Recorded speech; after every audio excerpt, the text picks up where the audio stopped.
নমস্কার, আমার নাম সুচেতা। আমার চ্যানেলে সবাইকে স্বাগত। আজকে যে রেসিপিটি আমি তৈরি করব, ডিম তো ঘরে ঘরে আমরা খাই অনেকভাবে, কিন্তু আজকে যেটা আমি রান্না করব তেলে ঝালে গোটা ডিম পেঁয়াজের কারি। চলুন শুরু করা যাক। যেটা লাগবে সেটা হচ্ছে আগে ডিমটাকে আমি কিন্তু আগে থাকতে সেদ্ধ করে রেখেছি। আর ডিমটা তৈরি করতে যে সমস্ত উপকরণ লাগবে: সর্ষের তেল, কাজু বাটা বাটা, রসুন, পেঁয়াজ, কাঁচা লঙ্কা আমি আগে থাকতে বেটে রেখেছি, গোটা পেঁয়াজ, গোটা কাঁচা লঙ্কা, সামান্য একটু মটরশুঁটি, পেঁয়াজ আমি কুচিয়ে রেখেছি, আর একটা গোটা টমেটো। আর যেটা লাগবে সেটা হচ্ছে নুন, কাশ্মীরি লঙ্কার গুঁড়ো। চলুন আমি আগে উনুনটা ধরিয়ে নিই।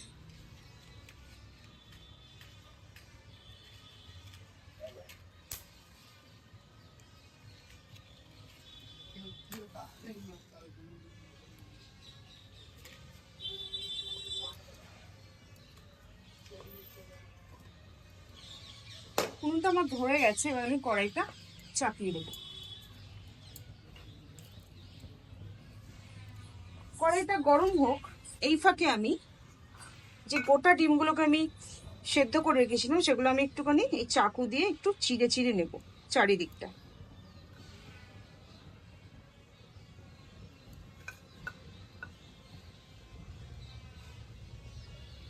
সব দিকটা চিড়ে চিড়ে দেওয়ার কারণ হচ্ছে মশলাগুলো এর ভেতরে ভালো করে ঢুকবে। কড়াইটা আমার গরম হয়ে গেছে, এবার আমি তেলটা সম্পূর্ণ দিয়ে দেবো। এই বাটিতে আমি যতটা তেল এনেছিলাম সম্পূর্ণটা দিয়ে দেবো। কড়াই তেলটা গরম হতে হতে আমি ডিমের মধ্যে একটু নুন, একটু কাশ্মীরি লঙ্কা মাখিয়ে নেব।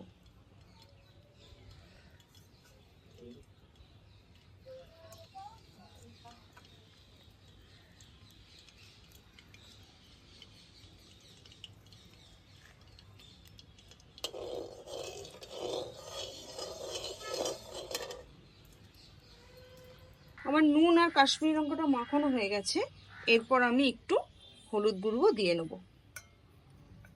সবগুলো আমি এরকম ভাবে মাখিয়ে নেব।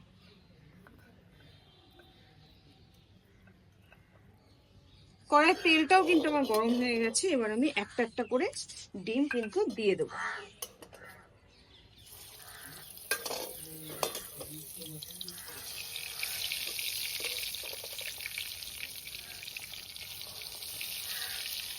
লাল লাল করে ডিমগুলো কিন্তু আমি ভেজে নেব।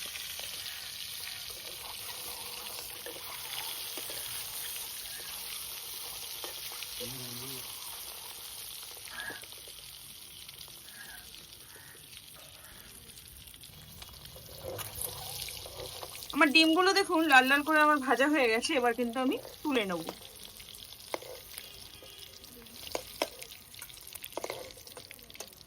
এরপর যেটা করব, কড়াইতে আমি জিরে ফোড়ন, তেজপাতা ফোড়ন আর গোটা গরম মশলা আমি ফোড়ন দিলাম।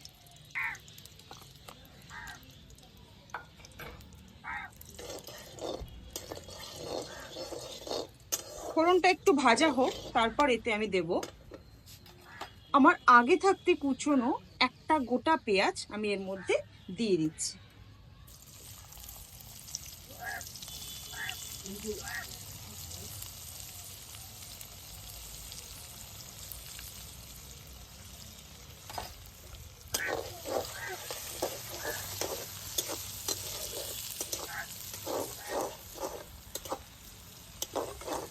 পেঁয়াজটা কিন্তু লাল লাল করে ভাজতে হবে।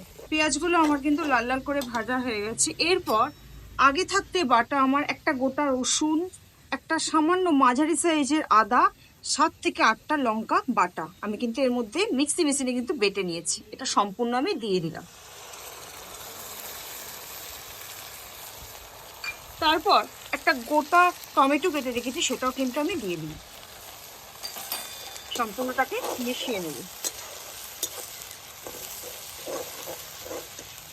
একে একে আমি সামান্য নুন, সামান্য হলুদ,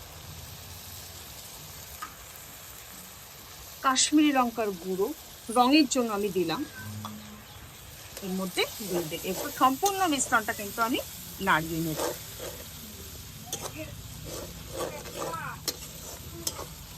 দেখুন রংটা কিভাবে পরিবর্তন হয়ে গেল।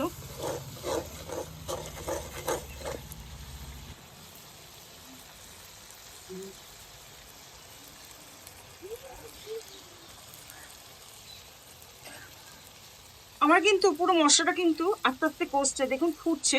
এর উপর আমি এই কাঁচা গোটা পেঁয়াজগুলো কিন্তু দিয়ে দেবো, এরকম ছোট ছোট পেঁয়াজ। কিন্তু পারলে আপনারাও কিন্তু বড় পেঁয়াজও দিতে পারেন, আবার ছোট পেঁয়াজও কিন্তু দিতে পারেন। তার সঙ্গে এই 4টে গোটা লঙ্কা আমি এর মধ্যে দিয়ে দিলাম।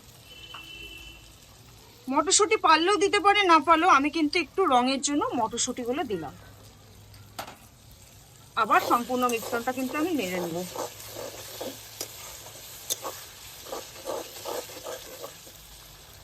এরপর সামান্য একটু গুঁড়ো করে রাখা চিনি আমি এর মধ্যে দিলাম, সামান্য, খুব সামান্য।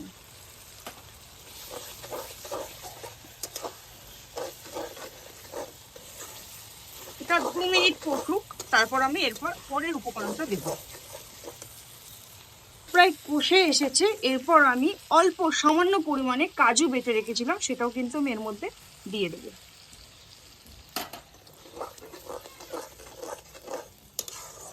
এই কাজুর সঙ্গেও কিন্তু পুরো মশলাটাকেও আমি 2 মিনিট কিন্তু কষিয়ে নেব।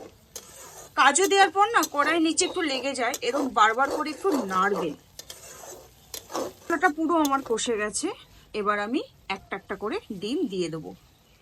এই মশলাটার মধ্যেই এই ডিমটা রান্না হবে। আমি কোনো পরিমাণে কিন্তু কোনো জলই দেবো না এর মধ্যে। এই মশলার যে কষা আছে, মশলার এই গ্রেভিটা দিয়েই কিন্তু ডিমগুলো আস্তে আস্তে কষে যাবে এর মধ্যে দিয়ে। আরও 10 মিনিট আমি রেখে দেবো। এটা প্রায় হয়ে গেছে। এবার আমি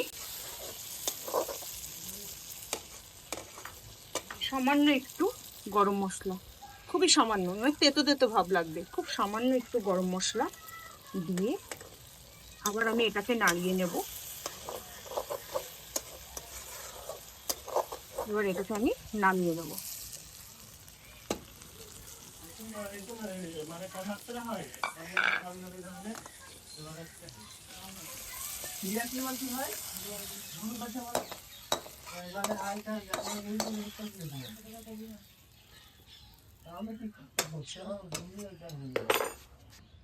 এবার আমি একটা করে টমেটো এর মধ্যে দিয়ে দিলাম।